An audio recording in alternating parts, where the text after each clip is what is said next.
Hello and welcome to our weekly commodity market outlook with me Neelmani Sen. Commodity market में last week की यदि बात करें तो ये हफ्ता भी तेजी के नाम रहा, जहां पर इस तेजी को लीड किया है अगेन प्रीशियस मेटल्स गोल्ड और सिल्वर ने।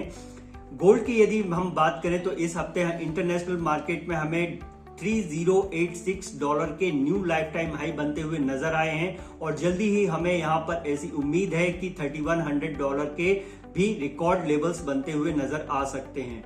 वहीं डोमेस्टिक मार्केट में यदि देखें तो इस हफ्ते गोल्ड में 1.17%, साथ ही सिल्वर में यदि देखें तो 2.63% की एक बड़ी तेजी देखने को मिली है। गोल्ड एंड सिल्वर में इस बड़ी तेजी के पीछे का मेन रीजन वही है जिसकी बात हम लगातार करते हुए आ रहे हैं कि टैरिफ वॉर की जो सिचुएशंस बनी हुई है, साथ ही डोनाल्ड ट्रंप के द्वारा 2 अप्रैल से न्यू सेगमेंट्स में न्यू टैरिफ लगाए जाने की घोषणा भी की गई है, जो कि आने वाले दिनों में हमें होते हुए नजर आएंगे, जिससे कि प्रीशियस मेटल्स में एक सेफ हेवन डिमांड निकल करके आ रही है। साथ ही सेंट्रल बैंक्स के द्वारा भी गोल्ड में लगातार जो खरीदारी की जा रही है, उसके चलते हमें यहाँ पर एक और तेजी बनते हुए नजर आई है और ये तेजी आगे भी जारी रह सकती है। आने वाले हफ्ते की यदि मैं बात करूं तो ये हफ्ता भी काफी अहम रहने वाला है, जहां पर इंटरनेशनली कई इवेंट्स हैं और साथ ही कई इंपॉर्टेंट इकोनॉमिक नंबर्स आने हैं, खास करके यूएसए की तरफ से।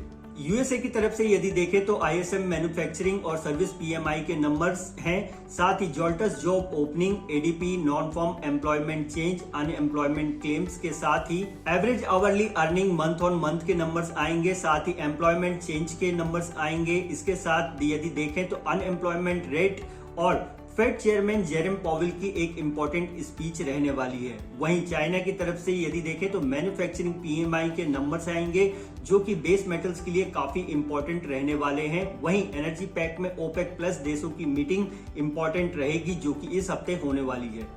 तो इन सभी डेटा पर हमारी नजरें बिल्कुल बनी रहनी चाहिए, क्योंकि ये सभी नंबर्स जो हैं कमोडिटी मार्केट को अफेक्ट जरूर करेंगे। अब यदि टेक्निकली देखें तो आने वाले हफ्ते में गोल्ड और सिल्वर में एक डिसेंट डिप पर अच्छी बाइंग निकल करके आ सकती है, तो बाय ऑन डिक्लाइन के अप्रोच के साथ नेक्स्ट वीक भी काम किया जाना चाहिए। फॉर नेक्स्ट वीक गोल्ड के लिए एक इंपॉर्टेंट वीकली सपोर्ट 87,000 पर है, वहीं रेजिस्टेंस अब देखें तो 90,000 पर निकल करके आता है। सिल्वर के लिए एक इंपॉर्टेंट सपोर्ट लेवल है 97,000 का, वहीं रेजिस्टेंस अब देखें तो 1,02,000 पर आता है। चलिए आगे बढ़ते हैं और एनर्जी पैक की यदि बात करें तो ओपेक प्लस देशों के द्वारा जब से प्रोडक्शन कट की बात कही गई है क्रूड ऑयल में, तभी से हमें इसके प्राइजेस में एक अच्छा अपसाइड का मोमेंटम बनते हुए नजर आया है और इस हफ्ते भी यदि देखें तो तेजी का ही रुझान देखने को मिला है।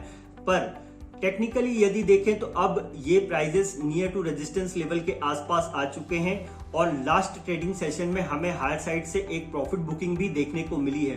तो इस हफ्ते कहीं ना कहीं क्रूड ऑयल के प्राइजेस में हमें एक कंसोलिडेशन या साइडवेज मूव देखने को मिल सकता है। वहीं यदि नेचुरल गैस की बात करें तो लगातार 2 हफ्तों की गिरावट के बाद इस हफ्ते इंपॉर्टेंट सपोर्ट जोन के आसपास से एक अच्छा बाउंस बैक देखने को मिला है, जो कि हमें लास्ट ट्रेडिंग सेशन में देखने को मिला है।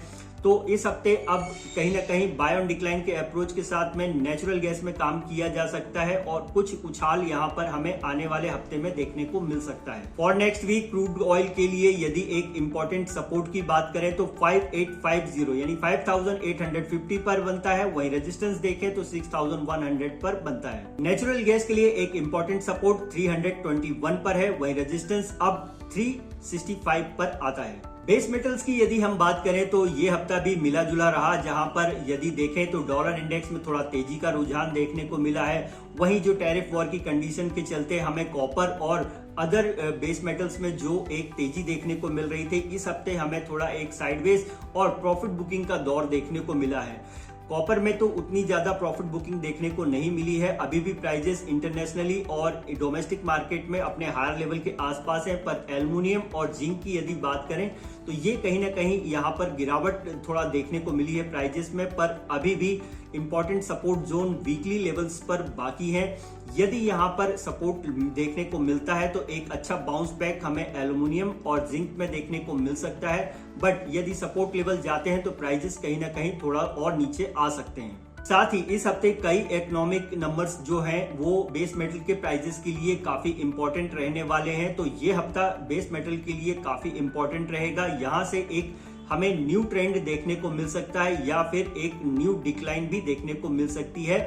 तो इसलिए काफी कॉशियस रहने की जरूरत है और अपने स्टॉप लॉस जो है वो बिल्कुल स्ट्रिक्टली फॉलो करने की जरूरत है। सभी बेस मेटल्स के सपोर्ट एंड रेजिस्टेंस की यदि मैं बात करूं तो कॉपर में एक इंपॉर्टेंट सपोर्ट 890 पर है, वहीं ये सपोर्ट जाता है तो 880 पर सेकंड सपोर्ट आएगा, वहीं रेजिस्टेंस 922 पर बनता है।